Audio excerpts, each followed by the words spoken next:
Bonjour Dérold, bonjour à tous. Ce matin, nous allons nous entretenir avec l'un des plus grands nationalistes bretons, un architecte né en 1927 à Maël-Carré, qui a donné toute sa vie à la défense de son pays, la Bretagne, en Bretagne, mais également dans le monde entier. Résistant médaillé de la Seconde Guerre mondiale, membre de l'Institut culturel de Bretagne, cofondateur du MOB, Mouvement fédéraliste pour l'organisation de la Bretagne, créateur en 1955 à Brest de la revue Arvro, administrateur du CUSUL Arbrezonek, le Conseil de la langue bretonne durant 20 années, membre fondateur avec Joseph Martret de la UFCE, l'Union fédéraliste des communautés européennes, aujourd'hui plus connue sous le nom de FUEN, Federal Union of European Nationalities, et enfin, parce qu'il serait trop long de tout citer, instigateur et auteur pour son introduction économique du livre bleu de la Bretagne de M. Louis Médénec, qui sans lui n'aurait jamais pu être écrit ni publié. M. Perlemoine a été fait commandeur de l'ordre de Saint-Jean par le Danemark, médaillé de l'ordre du combattant européen, et il a également été décoré de l'ordre de l'Hermine en 1994. Deisma Deor, Perlemoine? Oui, je suis là. En tout premier, j'aurais voulu savoir quelle a été votre façon de découvrir que vous étiez breton. Êtes-vous né en conscience breton ou, comme en parlait Morvan-Lebesque, avez-vous fait, comme beaucoup encore hélas aujourd'hui, la découverte tardive de votre réelle identité? Oh, je vais vous répondre très simplement. En fait, j'ai été presque humilié de ne pas comprendre la langue de mon pays. J'ai été élevé dans une famille où ma mère ne parlait pas breton, donc le français était la langue de la famille, et même les employés chez nous ne parlaient jamais breton aux 5 enfants. Figurez-vous que lorsque j'avais 7 ou 8 ans, comme mon père avait une formation et une éducation universitaire et qu'il aimait être conseiller bénévole dans le pays, il recevait beaucoup de visites, car à cette époque-là, les gens ne savaient pas écrire, et il écrivait beaucoup pour les gens du pays. Et alors, il y avait des gens qui arrivaient dans la cour, devant la maison, et qui me disaient « Autant ne manquait ma guerre ». Ça veut dire « Est-ce que votre père est à la maison ?» Et à cette époque-là, figurez-vous, je ne comprenais même pas cette phrase de base, que je partais me cacher. J'ai fait une espèce de complexe en me rendant compte que je ne comprenais pas mes compatriotes. C'est presque un traumatisme de penser que on est d'un pays, on est né dans un pays et on ne comprend pas les gens de ce pays-là. Ça a été sans doute le point de départ. Donc, j'ai senti comme un complexe de ne pas comprendre la langue de mon pays. Et dès après la guerre, j'ai voulu apprendre le breton. J'ai donc suivi les cours de Scolobert, Marie de Gourlaouen, les cours par correspondance. Puis, devenu étudiant à Paris en mathématiques, puis en architecture, j'ai fréquenté le foyer de Kerveis à Paris. Et dans ce foyer où je tentais de pratiquer le breton que j'avais appris dans les livres, j'ai assisté à des conférences où il a été question d'histoire, d'économie, etc. À partir justement de ce départ linguistique, disons, j'ai compris que la Bretagne c'était autre chose. C'était encore plus qu'une langue celtique. C'était une histoire, une identité, une économie. Et dès mon retour en Bretagne, après la fin de mes études, je me suis trouvé à Brest, dans un milieu breton, où j'ai fondé le journal Arvro, puis le journal Jeune Bretagne. Et après ma fondation de ces deux journaux, j'ai reçu beaucoup de correspondances, j'ai eu beaucoup de relations qui m'ont fait comprendre que nous avions une histoire et que ce n'était pas du tout l'histoire qu'on nous apprenait à l'école. C'est comme ça, donc, que petit à petit, je suis devenu davantage breton. Perlemoine, vous avez voulu l'écriture d'un livre, le livre bleu de la Bretagne, un livre majeur que vous avez édité et vendu mais également diffusé gratuitement sur Internet et que l'on trouve à lire en tapant son titre dans n'importe quel moteur de recherche. Ce livre aujourd'hui est en train de faire un tabac énorme et se partage partout parce qu'il est en train de réveiller l'identité bretonne. Pourquoi avez-vous voulu la création de ce livre? Quel était votre but? Mon but est tout simple. J'ai voulu que les Bretons connaissent leur histoire. Je me suis rendu compte, d'autant plus que pendant 14 années, j'allais régulièrement en Afrique de l'Ouest, qu'il y a eu beaucoup de colonies françaises. Et que la Bretagne, en fait, avait été une colonie française. Parce que qui a fait la guerre de 14, qui a fait la guerre de 39? Ce sont les Bretons de première ligne qu'on envoyait exactement à égalité avec les Sénégalais. Les Sénégalais, eux, ils ont eu exactement les mêmes problèmes avec la France. Ils ont été en première ligne pendant la guerre. On leur a appris le français au lieu de leur apprendre le wolof ou le peul. Mais ils ont su s'en débarrasser. Ils ont cessé de se battre pour leurs colons. Mais actuellement, et c'est vraiment monstrueux, les Bretons se battent pour la France, et ça, ce n'est pas normal. Que les colonisés se battent pour les colons, c'est quand même énorme. Oui. L'un de mes grands-pères était médecin psychiatre, et il avait collaboré avec un homme assez connu qui s'appelait le docteur Carrel, qui est devenu président de la Fondation Rockefeller aux États-Unis. Et il a travaillé avec lui sur le plan de la psychologie des peuples soumis et l'alcoolisme des peuples soumis. C'est à peu près la même chose. C'est un dérivatif, si vous voulez. Moi, je considère que les Bretons sont devenus français parce que on leur a complètement enlevé leur identité. Mon père était très, très breton dans l'âme, mais il était officier de la guerre de 14. Il a été complètement transformé. Il est devenu le colonisé parfait parce qu'il croyait que, en ayant fait la guerre de 14, il avait défendu la Bretagne.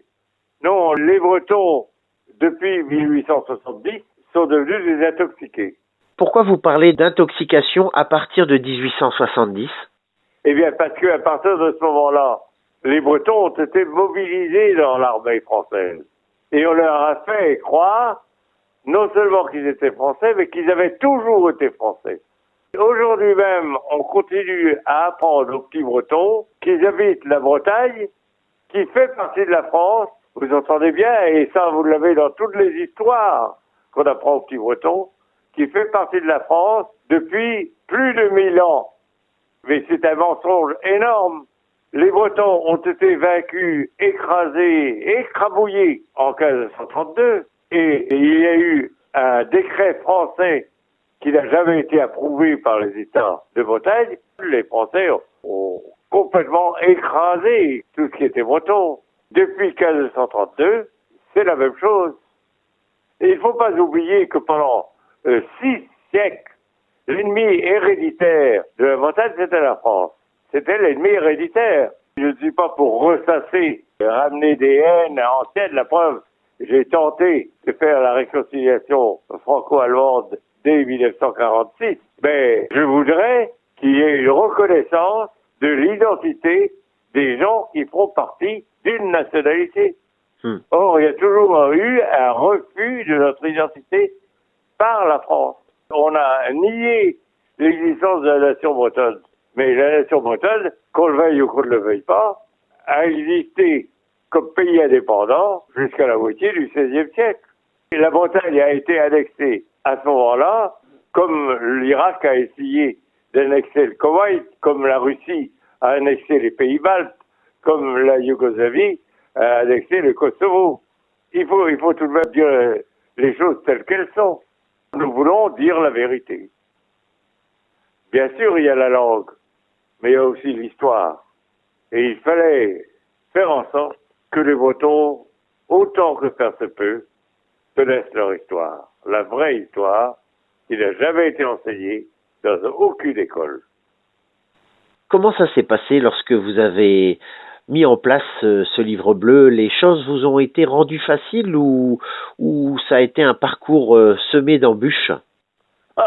Je ne vais vous citer que une chose pour vous montrer à quel point il y a encore une lutte contre nous, contre tout ce qui est breton.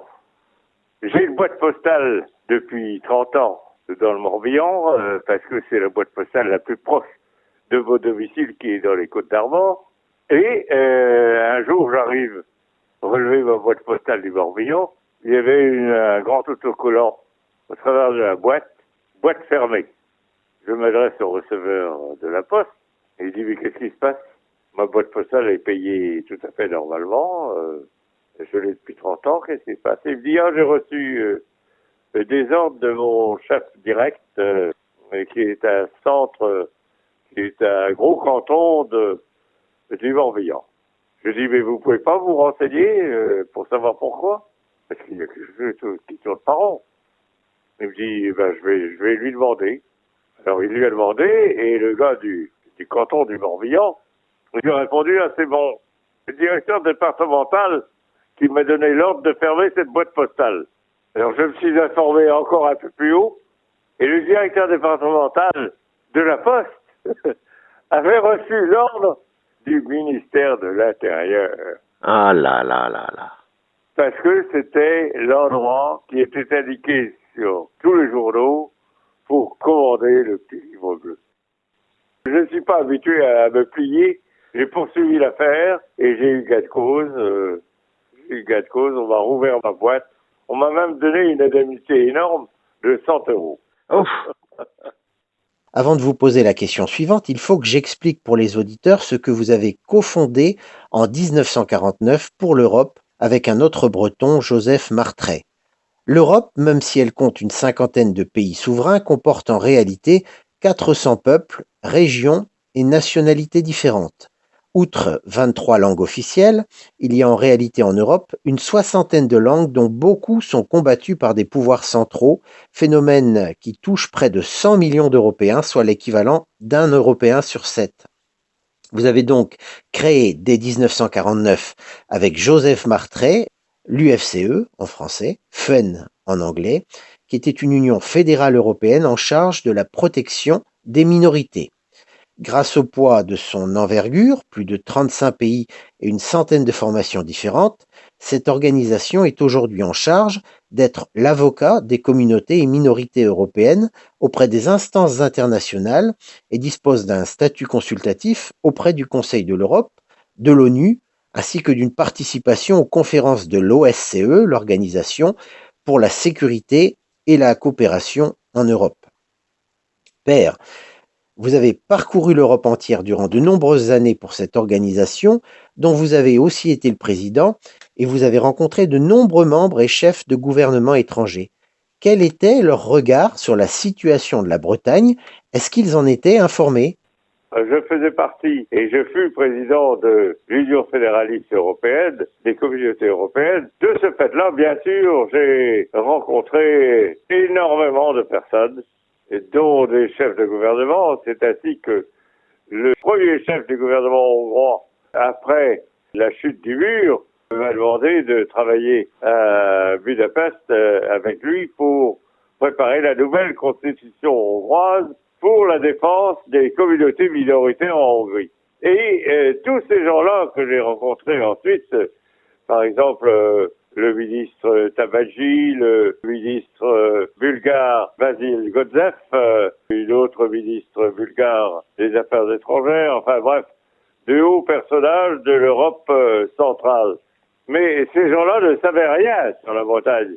Et il n'en revenait pas de penser que la minorité bretonne n'avait pas de représentant à la proportionnelle. Quand j'ai dit que toute représentation bretonne était bloquée par le fait que la loi électorale obligeait à avoir un seuil minimum, au départ, personne ne me croyait. Il a fallu que je donne des preuves. On considérait que c'était un manque total de démocratie. Là-bas, par exemple, je viens de parler de la Hongrie ou de la Bulgarie, ou des anciennes dépendances de la République yougoslave de Tito. Dans tous ces pays-là, pour avoir une représentation minoritaire normale, eh bien, il n'y a pas de seuil. Autrement dit, si une minorité a 3% des voix, eh bien, il y a 3% des élus. Tandis que chez nous, tout ce qui est en dessous de 10%, terminé, c'est rayé de la carte. Il n'existe pas. Comment voulez-vous que les Bretons, qui représentent environ, je dis la Bretagne intégrale, 5% de la population française, puissent avoir des listes qui dépassent 10% d'électeurs? Mais c'est pas possible. Donc c'est un déni total de démocratie. Quelle est aujourd'hui la situation de la représentation de la Bretagne au sein de l'Europe? C'est une catastrophe. Nous ne sommes pas vraiment représentés.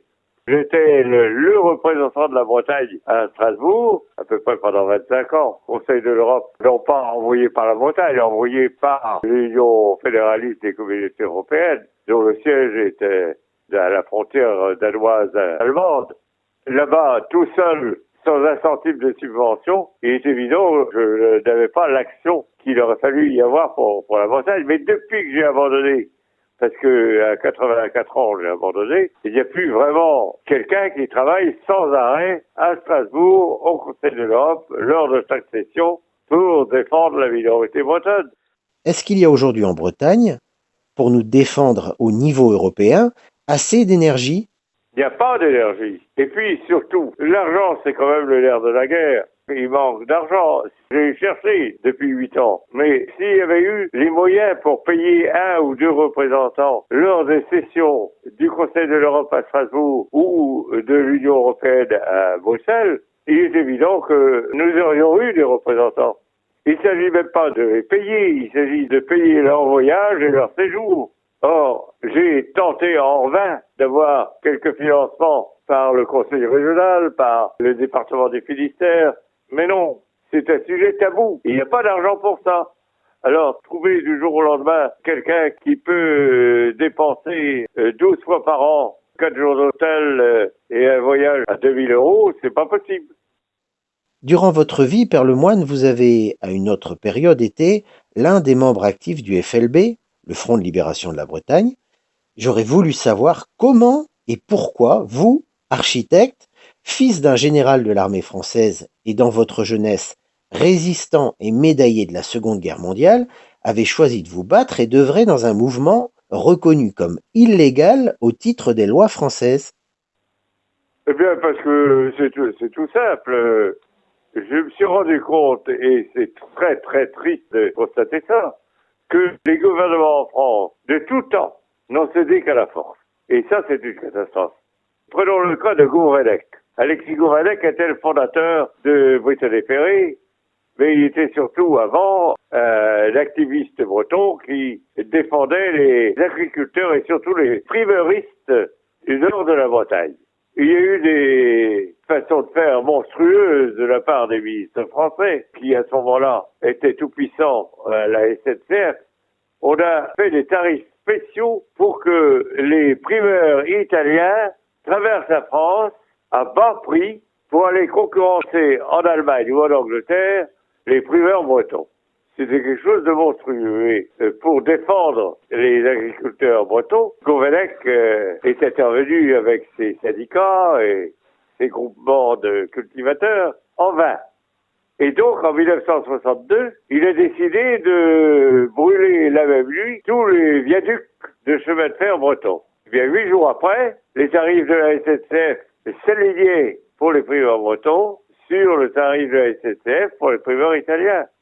Il y a eu exactement la même chose pour la Brittany-Ferries après, pour le même homme. Lorsque il a fondé donc les lignes de Brittany-Ferries, il y a eu une ligne irlandaise qui a été mise en place pour concurrencer la Brittany-Ferries qui aurait été coulée puisque la France subventionnait, indirectement bien sûr, mais subventionnait les paquebots irlandais.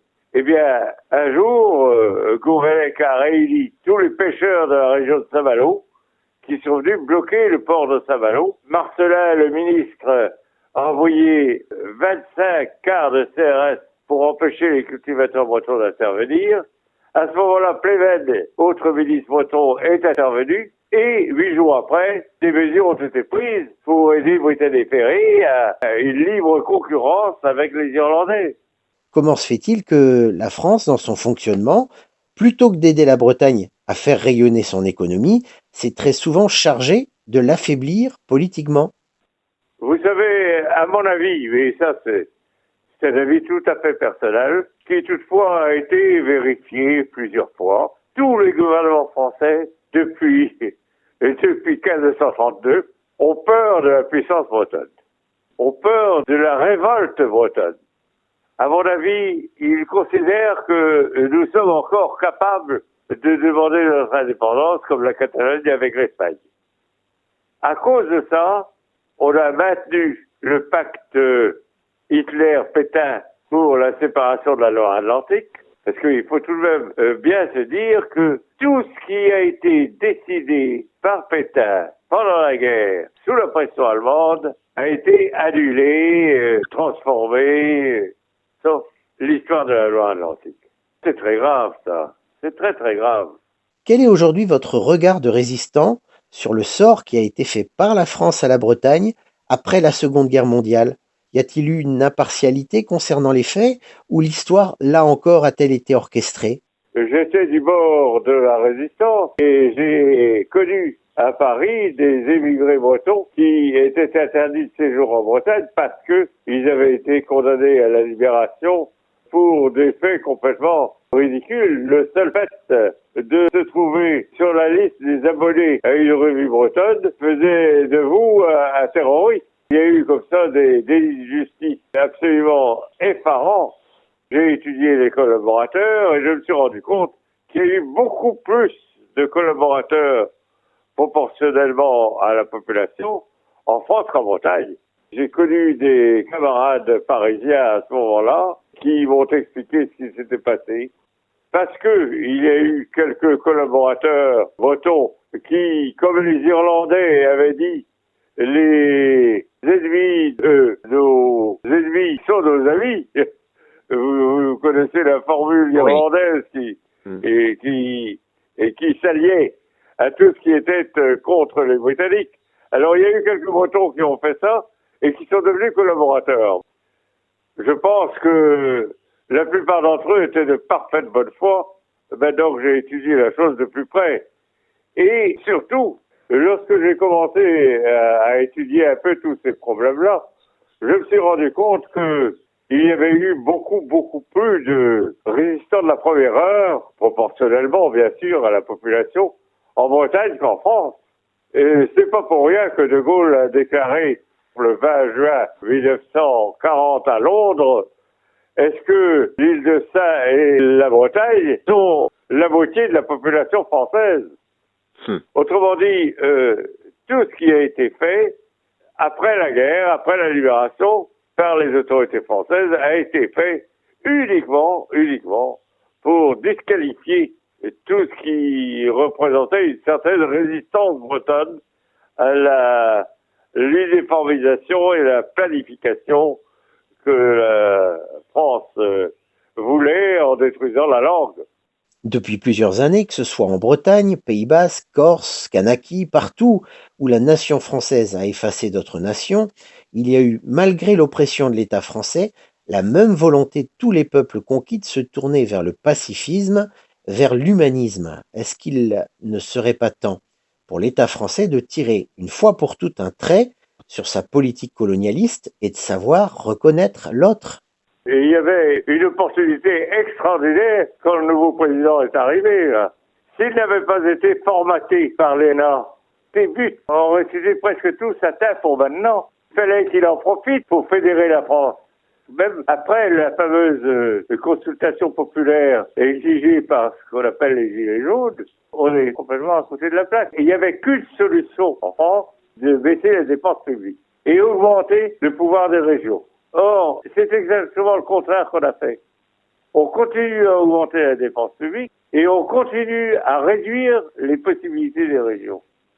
Est-ce que vous vous rendez compte qu'une région comme la Bavière, qui n'est pas la région qui a le plus gros budget en Allemagne, c'est la Westphalie qui a le plus gros budget, mais la Bavière a un budget qui est sensiblement 30 fois le budget de la région Bretagne. C'est énorme, c'est monstrueux, c'est inimaginable. Et malgré ça, on continue à baisser les dotations pour les petites communes. Il y a quelque chose que tourne pas rond en France. Vous voyez ce qu'est devenu l'Allemagne avec des régions autonomes. L'Allemagne complètement écrasée. Il n'en restait plus rien. On avait même enlevé en 1945, 46, 47, on a enlevé même tout l'outillage des usines allemandes. Eh bien, les Allemands sont en train de mener l'Europe. Pourquoi? Parce qu'ils sont régionalisés, mais vraiment régionalisés. Pourquoi continuer de croire que la politique centraliste de l'État français, mis en place de façon meurtrière à la Révolution française et génocidaire pour la Bretagne, pourrait être autre chose que la continuité d'un système colonial et mensonger? Vous pensez encore que la politique de l'État français pourrait être autre chose que du centralisme? Vous savez, quel est le péché originel pour tout ça? C'est le jacobinisme. Vous venez de parler du génocide brito-vendéen.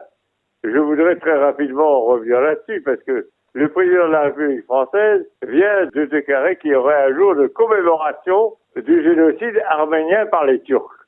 Moi, je trouve que c'est une nouvelle monstruosité, une hypocrisie affolante de penser que plusieurs députés français ont demandé une reconnaissance du génocide français lors de la Révolution française. Mais ça, naturellement, on n'en parle pas beaucoup dans les journaux. Ça a toujours été refusé. Et on a le culot d'organiser une commémoration annuelle pour des étrangers. C'est assez incroyable. C'est un peu comme la France qui continue, bien que tout le monde sait que c'est faux, à dire nous sommes les fondateurs des droits de l'homme. Mais non, les droits de l'homme ont été définis par les Américains avant d'être définis par la France. Si les Girondins avaient gagné, les régions françaises auraient été non pas indépendantes, mais autonomes. Je continue à penser que la seule façon de sauver la France, c'est d'en faire une république fédérale.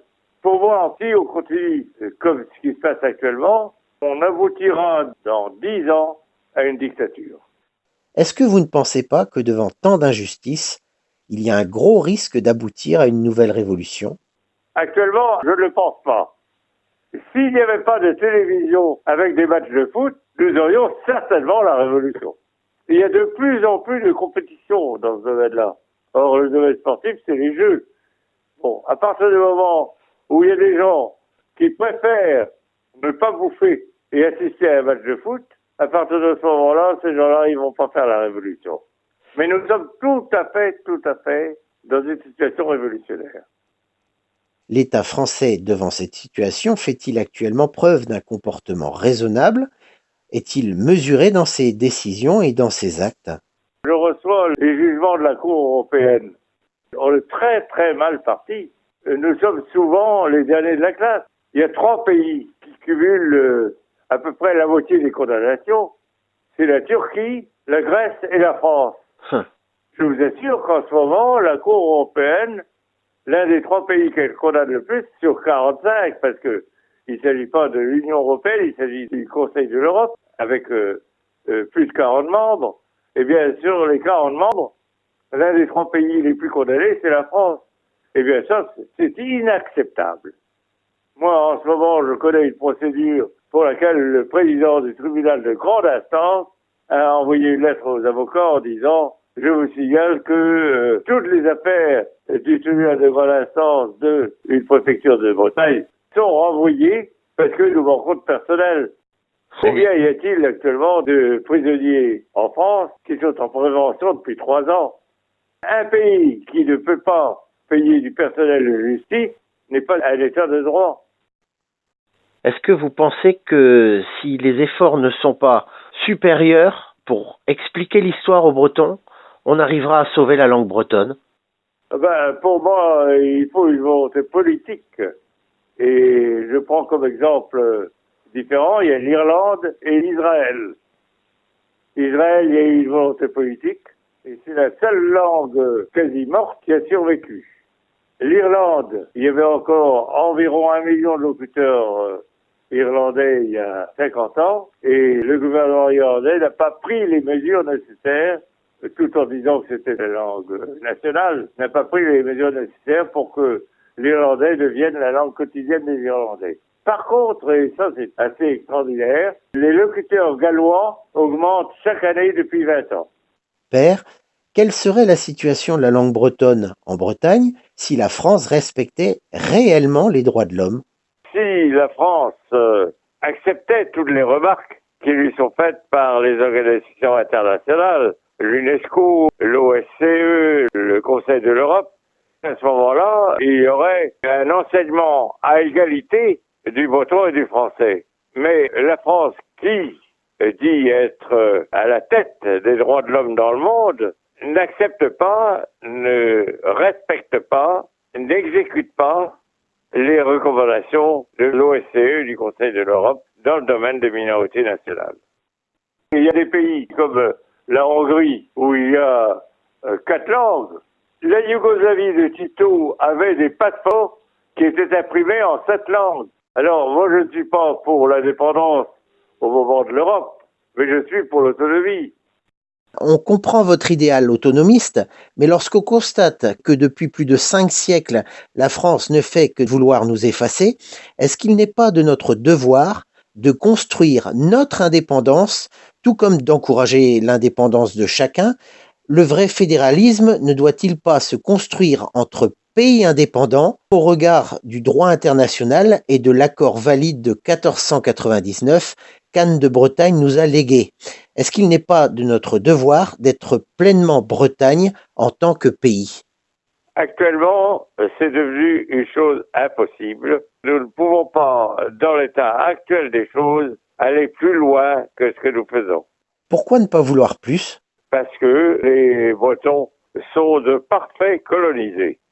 Si la langue bretonne et l'histoire de Bretagne avaient été enseignées depuis l'annexion de la Bretagne, il est certain que les esprits ne seraient pas à ce point colonisés par la France. Donc il y aurait des possibilités de faire comme par exemple les pays slaves qui ont été annexés par la Russie et qui ont repris leur indépendance.